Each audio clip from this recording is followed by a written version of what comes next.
Welcome to ఈటీ. మహేష్ను హీరోను చేసిన దర్శకుడు రాఘవేందర్ రావు. మరి వీరిద్దరూ కలిసి మరో సినిమా చేసే ఛాన్స్ ఉందా?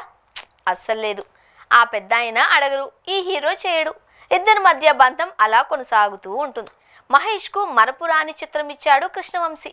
మరి ఈ దర్శకుడిని రిపీట్ చేస్తాడా? మహేష్ను డైరెక్ట్ చేసే రేంజ్ తనకు లేదు అని కృష్ణవంశీ స్వయంగా ఒప్పుకున్నాడు. శ్రీను వైట్ల, గుణశేఖర్ లాంటి దర్శకులు కూడా మహేష్కు హిట్స్ ఇచ్చారు. కానీ మరోసారి ఆ హీరోతో సినిమాలు చేయలేరు. వీళ్ళు అడగరు, ఆయనేం మాట్లాడడు. ఒక్క పూరి జగన్నాథ్ విషయంలో మాత్రం పైన చెప్పుకున్న విధంగా లేదు వ్యవహారం. పూరి కూడా మహేష్కు హిట్ ఇచ్చాడు. పోకిరితో తిరుగులేని సూపర్ స్టార్ను చేశాడు. ఆ తర్వాత బిజినెస్ మ్యాన్ లాంటి మరో సక్సెస్ను ఇచ్చాడు.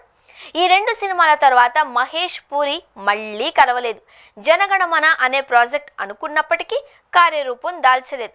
ఒక దశలో ఇద్దరి మధ్య అభిప్రాయ భేదాలు వచ్చాయి అనే ప్రచారం కూడా నడిచింది. గతంలో ఓ సందర్భంలో తన కెరీర్ హిట్ సినిమాల గురించి చెబుతూ పోకిరిని మరిచిపోయాడు మహేష్.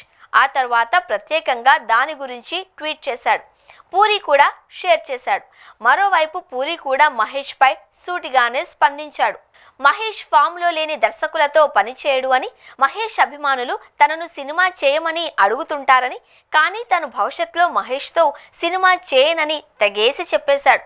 తనకు క్యారెక్టర్ ఉంది అని మహేష్ ఫ్యాన్స్ నమ్మినంతగా తనను మహేష్ బాబు నమ్మలేదు అంటాడు.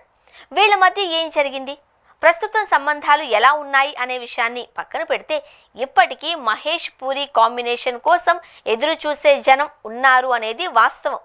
ఇప్పుడు కావాల్సిందల్లా పూరి జగన్నాథ్కు ఓ పెద్ద హిట్. అది పడితే మహేష్ మాత్రమే కాదు, స్టార్ హీరోలంతా ఈ దర్శకుడితో మరోసారి సినిమా చేయాలి అనుకుంటారు. That is puri.